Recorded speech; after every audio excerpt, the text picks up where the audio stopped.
Buenas noches y bienvenidos una vez más a Misterios de las Brujas. Dicen que en el Día de Muertos el aire se vuelve más espeso, que las luces parpadean sin razón y que el silencio suena diferente.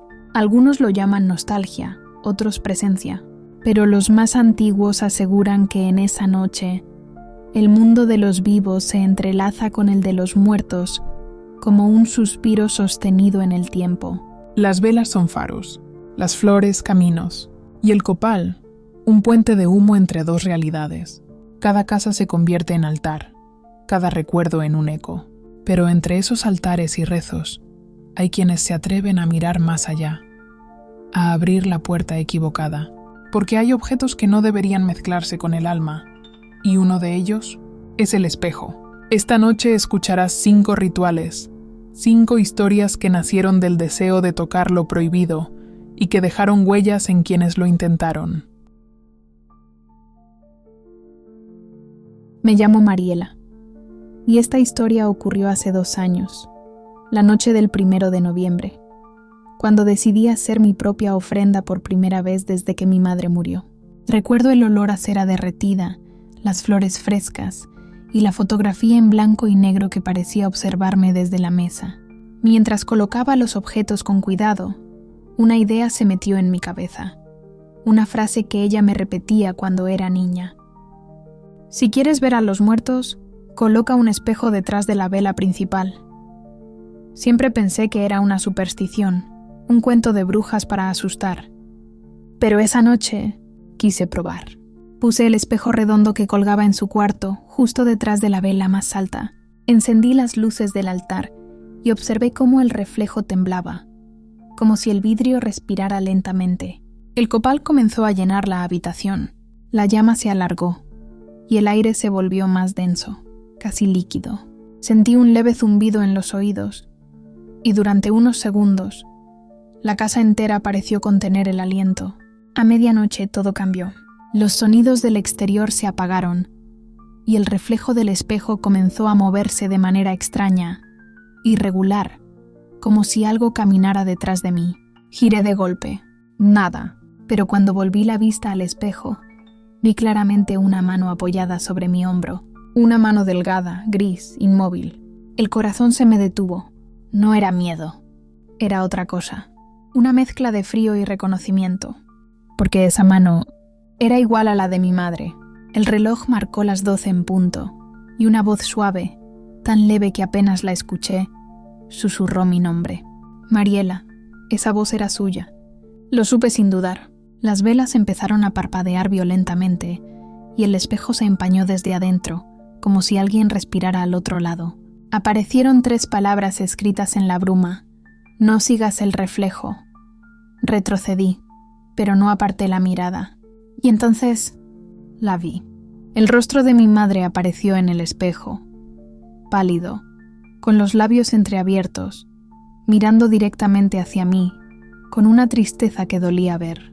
Grité su nombre y todas las velas se apagaron al mismo tiempo. El espejo cayó al suelo y se partió en 2. Una mitad reflejaba mi cara aterrada, la otra mostraba una habitación distinta, un lugar oscuro lleno de velas rojas, con figuras que se movían lentamente, como si rezaran desde otra dimensión. De ese trozo de vidrio brotaron susurros, oraciones antiguas en un idioma que no entendía. Entre ellas, el llanto de una mujer, tan real que sentí que estaba a mi lado. Era mi madre, pero su voz no sonaba humana. Desde esa noche, cada día de muertos encuentro pedazos del espejo debajo de mi cama o sobre el altar, como si siguiera intentando volver. Y cuando miro mi reflejo en la ventana, a veces creo verla detrás de mí, con el mismo rostro cansado, esperando que vuelva a encender una vela más y repita el ritual que jamás debí intentar.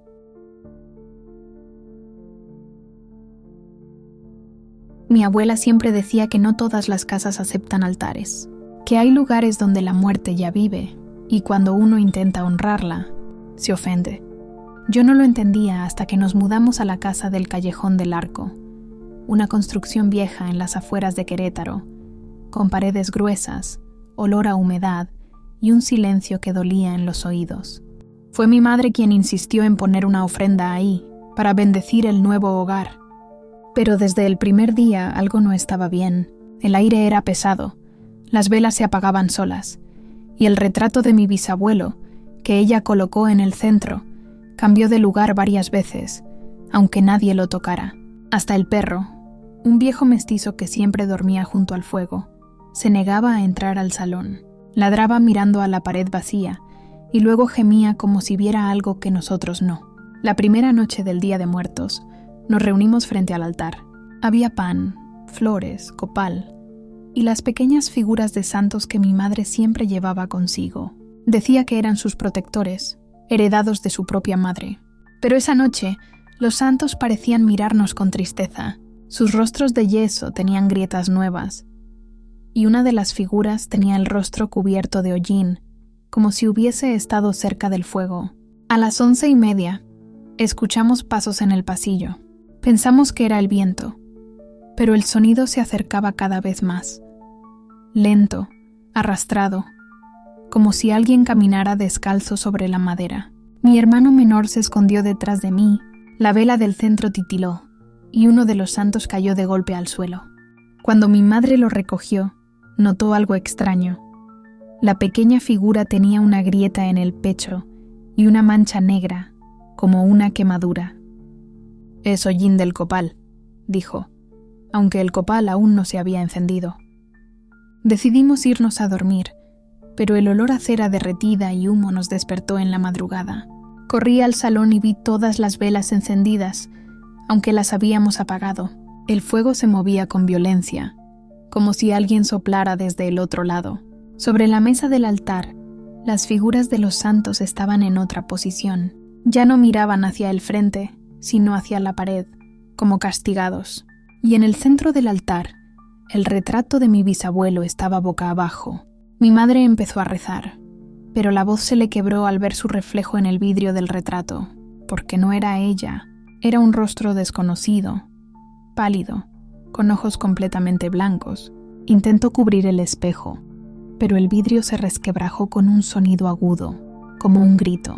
Del marco empezó a salir un humo denso, y las velas explotaron una a una, dejando la habitación a oscuras. Mi padre corrió a ayudarnos, pero apenas entró al salón se detuvo en seco. Nos miró con el rostro desencajado. «¿Dónde está la ofrenda?», preguntó, porque ante sus ojos no había nada. La mesa estaba vacía, las flores habían desaparecido y los santos ya no estaban. Durante los días siguientes intentamos rezar, pero la casa se volvió hostil. Las paredes sudaban agua oscura, los crucifijos caían solos y las noches olían a carne quemada. A veces, cuando pasábamos frente a la pared donde estuvo el altar, escuchábamos golpes del otro lado, como si alguien intentara salir. El último día antes de marcharnos, mi madre decidió entrar sola al salón para despedirse. Pasó media hora y no regresaba. Cuando fui a buscarla, la encontré arrodillada, con la mirada fija en la pared vacía. Sus labios se movían, pero no salía sonido alguno. Solo murmuraba algo entre dientes, como si repitiera una oración invertida. La saqué de ahí a la fuerza. Desde entonces no volvió a ser la misma. A veces, mientras duerme, mueve los labios y susurra nombres que nadie conoce. Dice que los santos siguen ahí, que la casa no los dejó ir. Y cada 1 de noviembre, cuando las campanas de la iglesia suenan a lo lejos, ella se levanta sin abrir los ojos, camina hasta una pared vacía y extiende la mano, como si esperara tocar algo invisible. Yo nunca volví a encender una vela en noviembre, porque comprendí que hay casas que no quieren rezos, ni altares, ni santos, solo silencio. Mi nombre es Esteban, y durante años trabajé como velador en un pequeño panteón del sur de Michoacán. Era un trabajo solitario, pero tranquilo. Hasta la noche del Día de Muertos del año pasado. Esa noche, el cielo estaba cubierto, y el viento olía a copal quemado. Los familiares ya se habían ido, dejando las velas encendidas sobre las tumbas. Caminaba entre los pasillos cuando escuché risas, voces de niños, suaves, juguetonas, viniendo desde el fondo del cementerio. Pensé que algún grupo de muchachos se había quedado escondido, Pero cuando llegué al lugar de donde venían las risas, no había nadie. Solo las velas temblando al borde del camino y una muñeca vieja sentada sobre una tumba. Era una muñeca de trapo, con el rostro ennegrecido por el fuego, como si alguien la hubiera quemado y luego dejado ahí. La levanté y noté que todavía estaba tibia. En ese momento, todas las llamas a mi alrededor se inclinaron hacia mí, como si el aire respirara en una sola dirección. Decidí dejar la muñeca donde estaba y seguir mi ronda, pero a los pocos pasos escuché el sonido de pisadas pequeñas detrás de mí. Volteé y vi algo que me heló la sangre. 6 sombras del tamaño de niños corriendo entre las lápidas, riendo. No tenían rostro, solo siluetas hechas de humo y luz. Corrí hasta la caseta.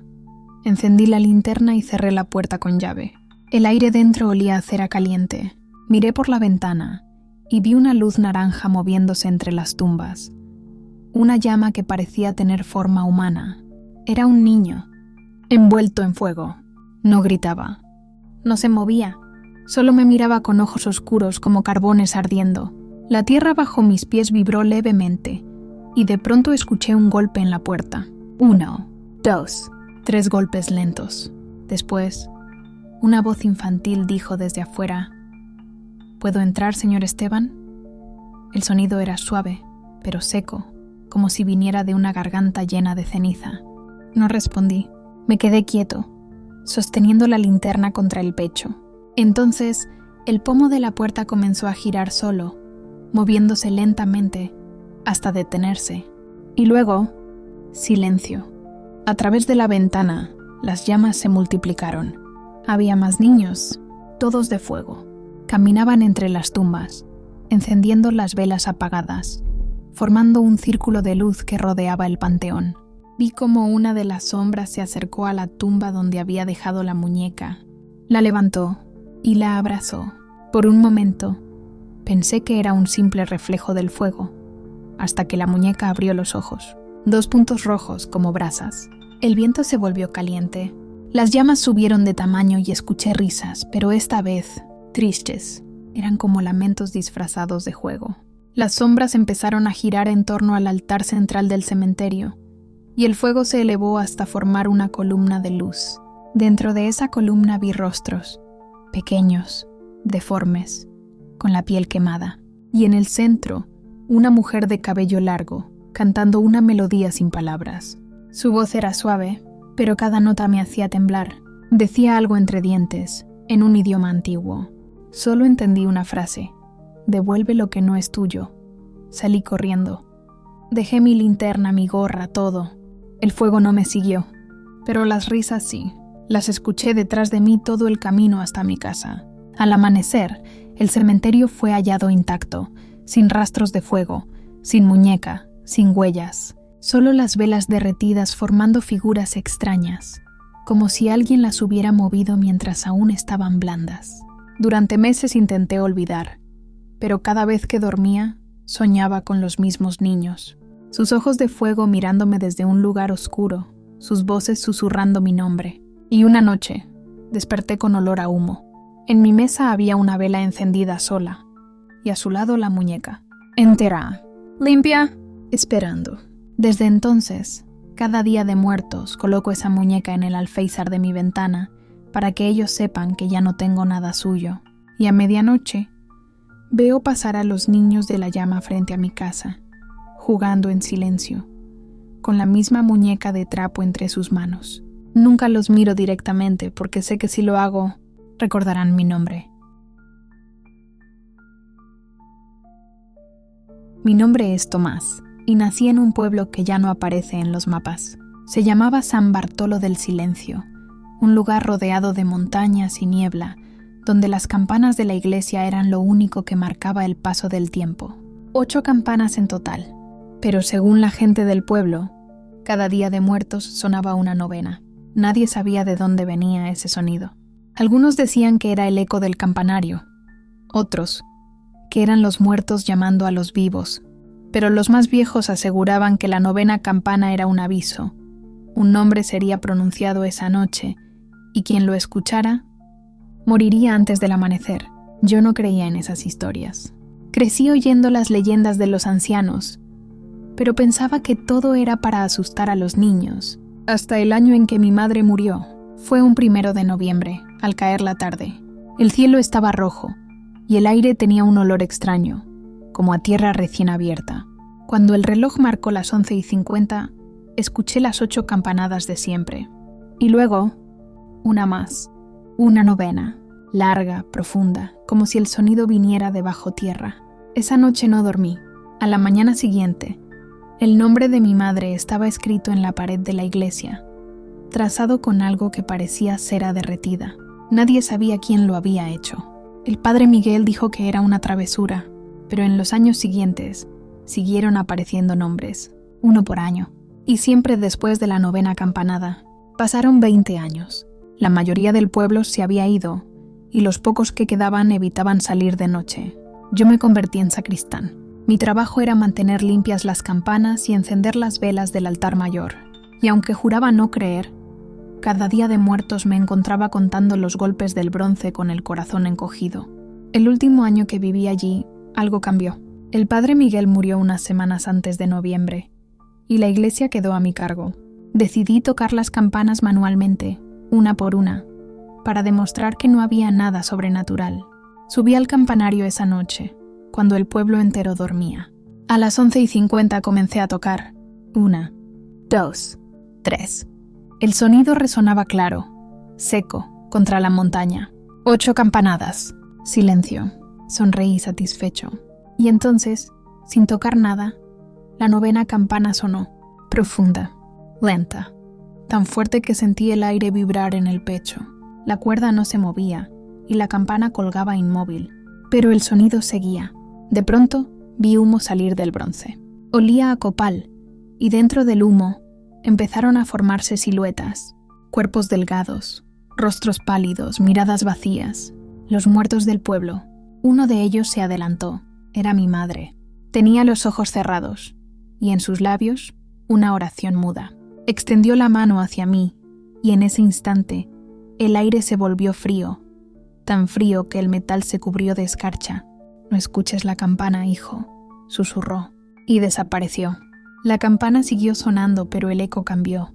Ya no era de metal, eran voces, nombres, uno tras otro, pronunciados en el viento. Y el último era el mío. Caí de rodillas. El suelo del campanario tembló, y las 8 campanas restantes comenzaron a girar por sí solas, como si alguien invisible las golpeara al unísono. El sonido era ensordecedor. Corrí escaleras abajo, pero el portón de la iglesia estaba cerrado. Detrás de mí, la 9ª campana seguía repitiendo mi nombre, cada vez más bajo, cada vez más cerca. Intenté rezar, pero las palabras no salían. El aire se volvió espeso, y cada respiración dolía como un cuchillo. Las paredes comenzaron a vibrar, y del techo cayó polvo, mezclado con ceniza. Entonces comprendí. La campana no estaba llamando a los muertos. Me estaba llamando a mí. No recuerdo cómo logré salir. Solo sé que desperté en el cementerio, con las manos llenas de cera y tierra, y desde entonces, cada 1 de noviembre, escucho una sola campanada, aunque esté a kilómetros del pueblo, una nota grave que vibra dentro de mí, como si todavía estuviera allá arriba, esperando a que mi nombre vuelva a ser pronunciado. Y cuando el sonido se apaga, mi sombra parece moverse sola, como si respondiera a un llamado que no puedo ignorar. Me llamo Julián y si estás escuchando esto, significa que el altar ya está encendido. No sé cuántos años han pasado. A veces despierto creyendo que es el mismo Día de Muertos, una y otra vez, como si el tiempo girara en círculos alrededor del fuego. Vivo solo, en una casa vieja al borde del río. La humedad se mete en los huesos y las paredes respiran como si aún recordaran. Cada 1 de noviembre, al caer el sol, algo dentro de mí se mueve, como una orden antigua, como una voz que no me pertenece. Y entonces lo hago. Limpio la mesa, coloco las flores, prendo el copal y abro las ventanas. Porque sé que vendrán. No recuerdo cuándo empezó el ritual, ni quién me enseñó las oraciones. Solo sé que si no lo hago, la casa tiembla. Las puertas se abren solas y el aire se llena de pasos. He intentado huir, pero siempre amanezco aquí, frente al altar, con las manos negras de hollín y las velas consumidas hasta el suelo. La gente del pueblo dejó de visitarme hace tiempo. Dicen que mi casa huele a muerto, que en las noches se escuchan voces de niños riendo y campanas a lo lejos. Yo no las oigo, solo el río, y a veces un susurro en la pared que dice: falta una ofrenda más. Hace 3 años vino una mujer. Decía ser mi sobrina. Traía flores y pan. Me miró con tristeza y me pidió que no encendiera las velas, que ese fuego no era para los muertos, que lo que alimentaba era otra cosa. Yo no le creí. Esa noche, cuando encendí la primera vela, su sombra se quedó en la pared, quieta, mirándome, aunque ella ya no estaba. Y desde entonces la sombra no se ha ido. El año pasado intenté romper el ciclo. No encendí nada. Dejé la mesa vacía, pero el río comenzó a rugir, el suelo se agrietó y las ventanas explotaron. Vi salir humo de las paredes, negro, espeso, con olor a carne vieja. Y dentro del humo, rostros. Los mismos que vi en mis sueños, los que alguna vez fueron mis invitados, los que ahora me exigen continuar. No sé quién fue el primero. Quizás mi padre, o su padre antes que él. Pero el altar siempre estuvo aquí, clavado en el suelo, como una herida que no cierra. Cada vela que enciendo alimenta algo detrás del espejo, algo que respira con el humo y se mueve cuando rezo. Hoy, mientras acomodo las flores marchitas del año pasado, veo un detalle nuevo. Hay una vela más, una que no puse yo. Su llama es azul, fría, y cuando me acerco, veo un nombre grabado en la cera. Mi nombre. Intento apagarla, pero el fuego no se extingue, solo cambia de color, volviéndose blanco, y entonces la habitación se ilumina por completo. Las sombras que vivían en las paredes salen una a una, como si despertaran de un largo sueño. Algunas tienen mi rostro, otras el de mis familiares, y todas repiten las mismas palabras. Eres el último. El aire se vuelve pesado. El altar arde, las fotografías se derriten. El humo se transforma en figuras humanas que caminan hacia mí. Una de ellas extiende la mano y me ofrece una vela. La tomo sin pensar. Está tibia. Pesa, late, como un corazón. Entiendo entonces lo que soy. No el que ofrenda, sino la ofrenda misma. El fuego sube por mis brazos, pero no duele. Se siente como si por fin recordara algo olvidado. Las llamas iluminan las paredes, y las sombras me rodean, rezando en silencio. El altar se derrumba, y el humo asciende por el techo, formando una espiral que desaparece en la oscuridad. Cuando todo termina, solo queda una vela encendida sobre la mesa, con una nueva inscripción en la cera, para quien encienda después. Y el ciclo vuelve a comenzar.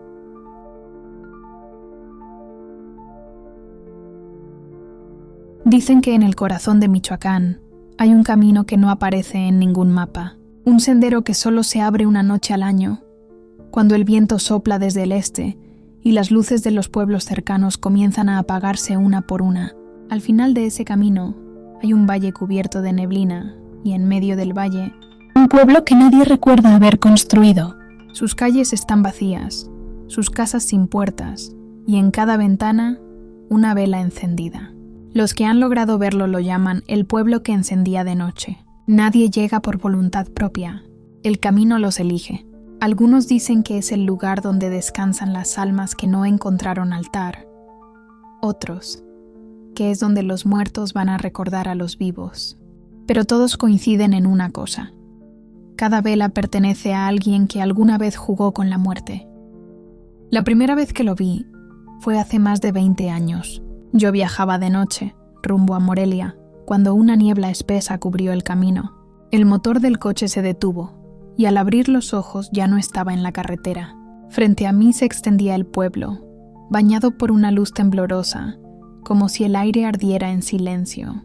Caminé despacio por las calles. El suelo era de piedra húmeda, y el olor a copal flotaba en todas partes.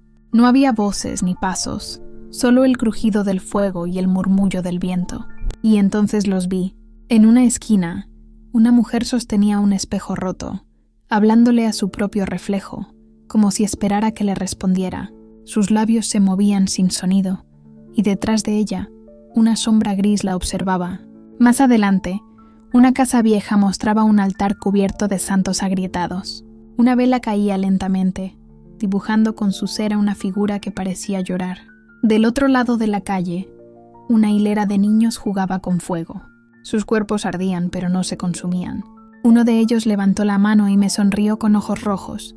En el campanario de la iglesia, una campana solitaria colgaba torcida. Sonaba sin viento, una sola nota grave que parecía venir del suelo. Cada vez que sonaba, una de las velas del pueblo se apagaba. Seguí caminando hasta llegar al río. El agua brillaba con reflejos de fuego, y sobre la corriente flotaban pequeñas velas, decenas, cientos, cada una con un nombre grabado en la cera. Reconocí algunos. Los había escuchado antes, en viejas historias. Mariela, Tomás, Esteban, Julián. Entonces comprendí. Este no era un pueblo cualquiera. Era un altar. Gigante. Un altar hecho de recuerdos, de promesas rotas y de rituales incompletos. Mientras observaba el río, una figura se acercó desde la niebla. Era un hombre viejo, vestido de negro, con las manos cubiertas de hollín.